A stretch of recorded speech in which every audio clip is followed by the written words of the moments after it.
है। यहाँ पर देश की राजधानी में ये संसद भवन है और यहाँ से 2 किलोमीटर दूर रोज हेट स्पीचेस होती हैं।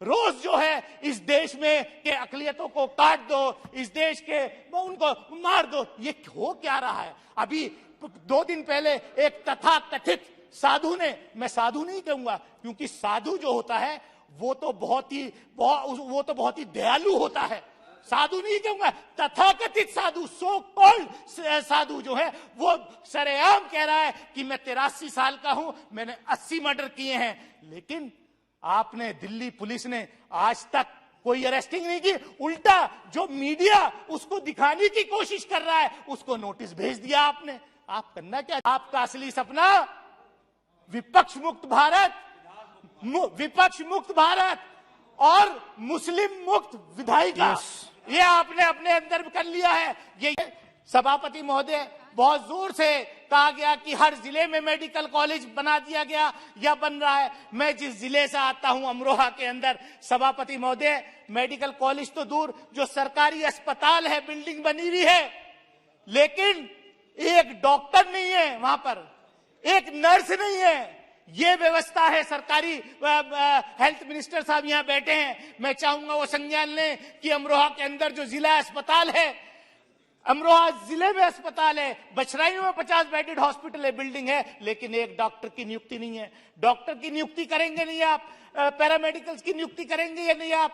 और तो और छोड़िए सभापति महोदय, यहीं दिल्ली के अंदर जामिया मिलिया इस्लामिया यूनिवर्सिटी है। जामिया मिलिया इस्लामिया यूनिवर्सिटी पिछले दशक से ये मांग कर रही है कि वहां पर मेडिकल कॉलेज आप खोल दीजिए। इतनी बड़ी आबादी है, पश्चिम उत्तर प्रदेश का नोएडा, ओखला, और वहां पर अब तो हम हाथ जोड़ के इनसे ये भी कह दिया कि साहब आप हॉस्पिटल छोड़िए 100 बेडेड, केवल फैकल्टी खोल दे दीजिए, हॉस्पिटल वहां प्राइवेट हॉस्पिटल से अटैच हो जाएंगे। सभापति महोदय, मैं ये कहना चाहता हूं कि जिस तरीके से पिछले दिनों में लगातार इस देश के लॉ मिनिस्टर जुडिशरी पर अटैक कर रहे हैं, डेली का काम आप अखबार उठाकर देखिए, सुबह को मैं पढ़ता हूं तो केंद्रीय कानून मंत्री रोज जो है जुडिशरी को, सुप्रीम कोर्ट को धमकाते हुए नजर आते हैं। ये किस तरफ आप देश ले जाना चाहते हैं?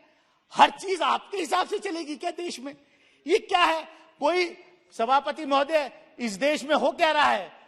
हमने मध्य प्रदेश की घटना देखी, हमने उत्तर प्रदेश में घटनाएं देखी, हमने आसाम में घटनाएं देख रहे। क्या हो रहा है? बुलडोजर लेकर के अगर किसी ने कोई क्राइम किया है, यू आर नॉट द जज, crime should be reported, FIR should be launched, investigation should take place, trial must take place, then if somebody is guilty he must be punished. यहां क्या हो रहा है कि अगर आपकी सरकार है, अगर कहीं कोई क्राइम हुआ है, सही है या गलत है, क्राइम है भी या नहीं, आप बुलडोजर लेकर के पहुंच जाओगे। ये क्या है? क्या इसलिए इस देश को हमारे पुरखों ने आजाद कराया था? क्या इसलिए मौलाना आजाद ने जो है जामा मस्जिद की सीढ़ियों पर खड़े होकर के तकरीर की थी कि आप कहां जा रहे हो? जब देश का बंटवारा हो रहा था, इस देश में, इस देश के अंदर 20 करोड़ से ज्यादा अकलियत के लोग हैं और खासतौर से मुस्लिम माइनॉरिटीज हैं, आप कैसे ट्रीटमेंट करना चाहते हो? मैं सभापति महोदय, मैं अपनी बात खत्म करूंगा। सभापति महोदय, आपने देखा पिछले दिनों किस तरीके का ट्रेंड इस देश में चल रहा है। आप अपनी पार्टी में, आपका सपना, आप कहते हैं कि कांग्रेस मुक्त भारत, कांग्रेस ने गलतियां की थी इसलिए जनता ने हरा दिया। कांग्रेस अगर अच्छा करेगी, अब उनके नेता निकले भारत जोड़ो करने में, जनता हो सकता है फिर आशीर्वाद दे दे, मैं उसमें नहीं पढ़ना चाहता। लेकिन आपका असली सपना कांग्रेस मुक्त भारत नहीं, आपका असली सपना विपक्ष मुक्त भारत, विपक्ष मुक्त भारत और मुस्लिम मुक्त विधायिका, ये आपने अपने अंदर कर लिया है। ये यहां भी हो रहा है। सभापति महोदय, मैं 2019 में चुन के आया अमरोहा से, मेरे साथ यहां 2 कुलीग बैठते थे, एक रामपुर रिप्रेजेंट करते थे, एक लक्षद्वीप रिप्रेजेंट करते थे। मैं समाप्त की ओर आ रहा हूं। मैं वहीं आ रहा हूं कि किस तरीके से लेजिस्लेचर में इस देश के अकलियतों को, खासतौर से मुस्लिम माइनॉरिटीज को डिनाई किया जाए। तो कोई केस हुआ, चुनाव का केस हुआ, उसमें बहुत स्पीड से कन्विक्शन करा दिया। आजम खान साहब यहां नहीं रहे, इस सदन के सदस्य हैं। लक्षद्वीप के फैजल साहब थे, उनका कोई केस चल रहा था, उसमें कन्विक्शन हो गया। वो सदस्य नहीं रहे। और सबसे गंभीर बात जो मैं कहने जा रहा हूं, आज ही जिस तरीके से कानून मंत्रालय कोर्ट को धमका रहा है और जिस तरीके से जुडिशरी में आज मद्रास हाई कोर्ट में कोई शपथ हुई, अगर इस तरीके के जजेस का रिकमेंडेशन होगा, इस तरीके के जो हेट स्पीच करने वाले वो क्या न्याय देंगे? सभापति महोदय, I am concluding in 30 seconds. Don't make any comments against the judiciary. It is not fair. That will be looked into. I have not taken any name. No, pressurizing the judiciary cannot be on.